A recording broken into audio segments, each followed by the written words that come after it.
Formula One becomes your life, and it has to be if you're going to have a chance of challenging for a title. And I learned that very quickly in the sport.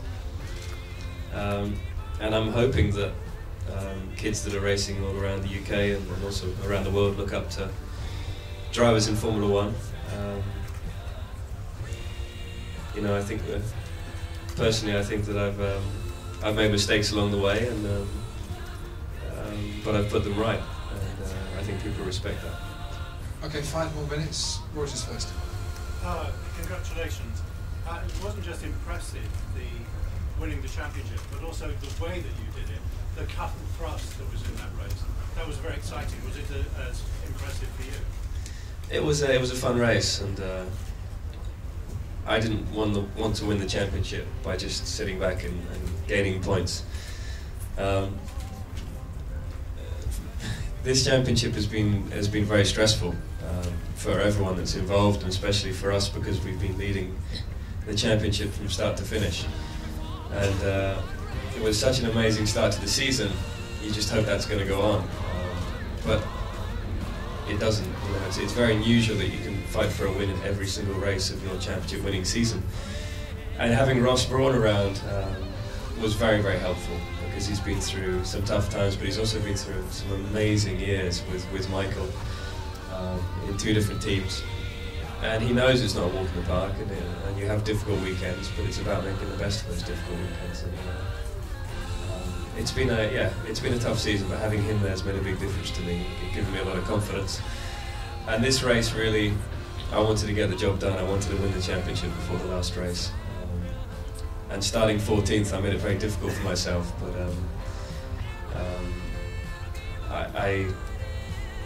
I enjoy that circuit very much. So, Paolo. It's always difficult when you're fighting for the World Championship with a Brazilian who's put it on pole in his home country. That really spurred me on more than anything else.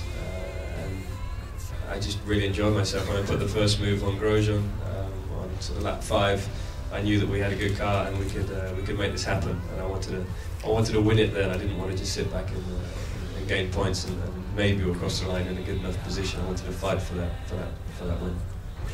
Okay, down front. Jenson, Martin Fricker from the Daily Mirror. Away from racing, I understand it's Jessica's birthday today. I might be wrong, that's what I've heard. Have you got tomorrow.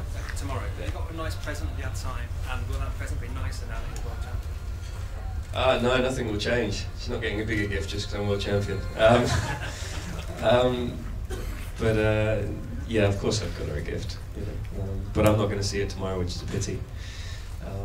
But I'm sure she'll have a great time, and I'm going to see her on Friday. I fly up to Dubai on Thursday, just really to spend a few days just relaxing before the last race. And she's flying out to meet, which is great. So you're not going to tell us what the gift is? No, because then she'd know. Honestly. What a question. I'll get this man out of here. We'll sort you out with a Virgin personal shopper later. Sky, sorry. Jenson, sitting here now as world champion, can you give us a personal perspective on how close you came to being lost to Formula One just before the beginning of this victorious season? How was it for you? It was a very difficult situation, but it was tough for me because I found out the same time as the team did. You know, every single member of the team, we all found out on the same day. I wasn't at the factory, but I've got a phone call, and it was from Richard, who's actually here, my manager. He said, just to let you know, the team, Honda are pulling out, and that's it. Which I didn't believe initially, and you get that hot feeling all over, that tingly feeling. And I was like, well, what does this mean? He said, well, we don't have a drive for next year, and there are a couple of options, but nothing that's really going to further your career. Which made it very difficult because, the options that I had were to race with a team that I couldn't achieve what I wanted to with, to take a year out, which would have been a lot of fun, but that wouldn't have helped my career at all because people forget drivers very quickly in this sport. And the other option was just to keep fighting and pushing the team to find a sponsor or to find a way of making it happen in 2009. And for me the most difficult part was the next day. I went up to the factory after I heard the news, and And you know, I had to sort of be the strong one that was walking around speaking to all of the people that were working there at Brackley, and I had to go around and be positive, which is very difficult. You know, I had sort of a few hours to plan what I had to say, but I wasn't positive that things were going to work out for us, and it was a little bit emotional walking around all the different departments. And the first one was the engineering department. I walked in, sort of 80 odd people there, and they sort of gathered around me, and I just stood there, and they were all expecting me to say, you know, words of wisdom. And I was a little bit emotional, and I didn't get many words out. And you know, I realised then how positive this team was, because they all said, "Jenson, don't worry, it's going to happen. We're going to make this work, and you know, we're going to do all we can. If it doesn't work, it doesn't work. But we're going to do everything we can to make you know, to make sure that we're on the grid in 2009." And I found that every department I went around in the factory, it was the same atmosphere, and they were all very, very determined to make it work. And some of that is through the leadership, for sure, of Ross. You know, he's a very strong character, and I think everyone within the team really believes in the guy, and he's come through for us. So yeah, it was a tough winter for sure. And for me, the worst time was when I obviously went to the factory, and then after the days after that, every time I was on the phone to Nick or Ross, and so was my manager, trying to work out a way, you know, how we could be on the grid in 09. So it was a difficult situation, but I wasn't the only one. You know, my teammate was in the same situation, but also every single factory member was in the same situation. And for me, you could say that I could find another job in F1 if I wanted to.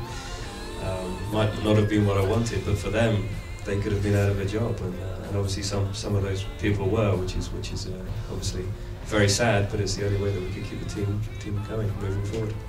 Thank you very much. It's been a great story this season, Jenson. Just one final question for this. How does it feel to be back, part of Virgin Media's Speed Week, and seeing all the fans as world champion? It's been an emotional flight back.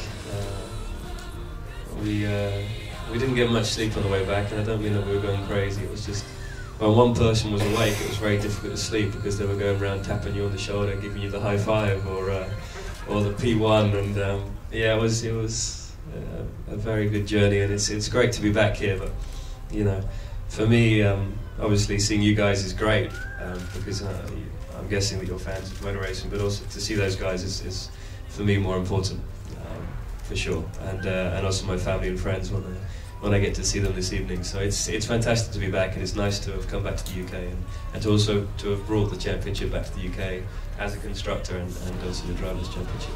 Well, we've got some hot laps to come when you show everyone here at Bluewater just what you're made of, and a Q&A session as well inside a bit later on. But for now, Jenson, thank you very much indeed. Jenson Button, thank you.